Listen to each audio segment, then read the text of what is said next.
شروع کرتا ہوں اللہ پاک کے بابرکت نام سے جو بڑا مہربان اور نہایت رحم فرمانے والا ہے۔ بیان کیا جاتا ہے کہ بنی اسرائیل میں دو بھائی تھے جن میں ایک مسلمان تھا اور دوسرا کافر۔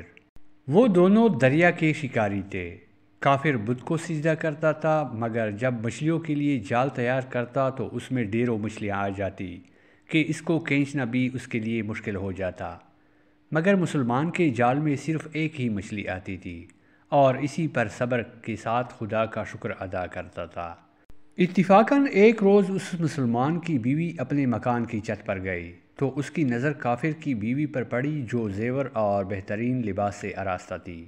یہ دیکھ کر اس مسلمان کی بیوی کے دل میں وسوسہ پیدا ہوا کہ کاش میں بھی ایسی ہوتی۔ تو کافر کی بیوی بولی، تو اپنے شوہر کو اس پر آمادہ کر لے، وہ بھی میرے شوہر کی معبود یعنی بت کی عبادت کیا کرے تاکہ تو بھی میری طرح مالدار ہو جائے۔ یہ سن کر مسلمان بھائی کی بیوی کچھ غمزدہ سی ہو کر نیچے آئی، اور جب اس کا شوہر گھر آیا تو اس نے بیوی کا حال متغیر دیکھ کر دریافت کیا، آخر کیا بات ہے جس سے تو اس قدر غمزدہ معلوم ہوتی ہے؟ تو وہ کہنے لگی، بس میاں، یا تو تم مجھے طلاق دو یا اپنے بھائی کے معبود کی عبادت شروع کر دو۔ یہ سن کر اس کے شوہر نے کہا، خدا کی بندی، تو خدا سے نہیں ڈرتی؟ ایمان کی دولت ملنے کے بعد یہ کفر کی باتیں کرتی ہے۔ تو عورت بولی، بس مجھ سے اب زیادہ باتیں نہ بناؤ، میں بھی دوسری عورتوں کی طرح اچھا لباس اور اچھے زیورات پہننا چاہتی ہوں۔ جب اس مرد مومن نے دیکھا کہ یہ عورت ضد پر اتر آئی ہے اور اس کا اصرار حد سے بڑھ چکا ہے تو اس نے عورت کو تسلی دی، کہا، اچھا، گھبرانے کی ضرورت نہیں ہے، میں کل سے کاریگروں اور مزدوروں میں جا کر محنت کر کے تجھے روزانہ 2 درہم دیتا رہوں گا، تو اس سے اپنی حالت درست کر لینا۔ یہ سن کر عورت کو کچھ تسکین حاصل ہوئی اور سویرے ہی وہ مومن مرد مزدوری کی تلاش میں نکلا، لیکن کسی نے اس سے حال تک نہ پوچھا۔ یہ دیکھ کر وہ دریا کے کنارے پہنچا اور شام تک اللہ کی عبادت میں مصروف رہ کر رات کو جب گھر آیا تو بیوی نے دریافت کیا، آج تم کہاں تھے؟ وہ کہنے لگا، میں بادشاہ کی خدمت میں مصروف تھا، اس نے مجھ سے 30 دن کام کرنے کی شرط کی ہے۔ عورت نے کہا کہ آخر وہ بادشاہ تم کو کیا دے گا؟ تو اس نے جواب دیا کہ میرا بادشاہ بڑا کریم ہے اور اس کے خزانے مال و دولت سے بھرے ہوئے ہیں، وہ مجھے دے گا جو میں چاہوں گا۔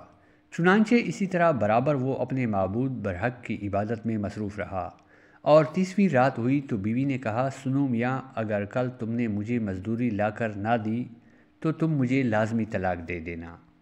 یہ سن کر اس کو اس قدر پریشانی لاحق ہوئی اور 30ویں صبح کو اس نے ایک یہودی سے کہا، کیا تم مجھے مزدوری پر لگا لو گے؟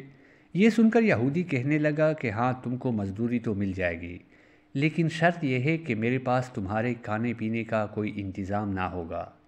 چنانچہ وہ مرد مومن روزے کی نیت کر کے یہودی کے ساتھ ہو لیا۔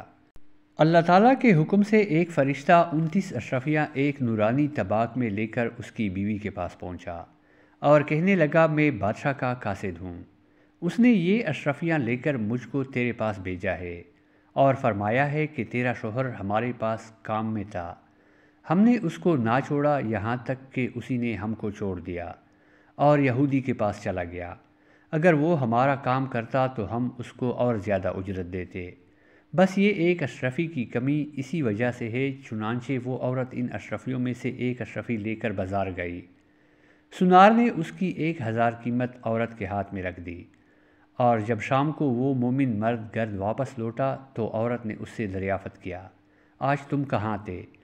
اس نے جواب دیا کہ آج میں ایک یہودی کے کام پر گیا ہوا تھا۔ تو بیوی کہنے لگی کہ آخر بادشاہ کی خدمت ترک کر کے تم دوسروں کی خدمت کیوں کرتے ہو؟ پھر اس کو اشرفیوں کا واقعہ سنایا، جس کو سن کر وہ مرد مومن روتے روتے بے ہوش ہو گیا، اور جب اس کو ہوش آیا تو بیوی سے کہنے لگا، افسوس کہ میں بادشاہ دو جہاں کی خدمت کا حق اپنے اوپر لازم نہ کیا۔ اس کے بعد اس شخص نے عورت کو چھوڑ دیا اور پہاڑوں پر چلا گیا، جہاں خدا کی عبادت میں مصروف رہ کر اس کا انتقال ہو گیا۔ اللہ تعالیٰ اس پر اپنا رحم فرمائے، آمین ثم آمین۔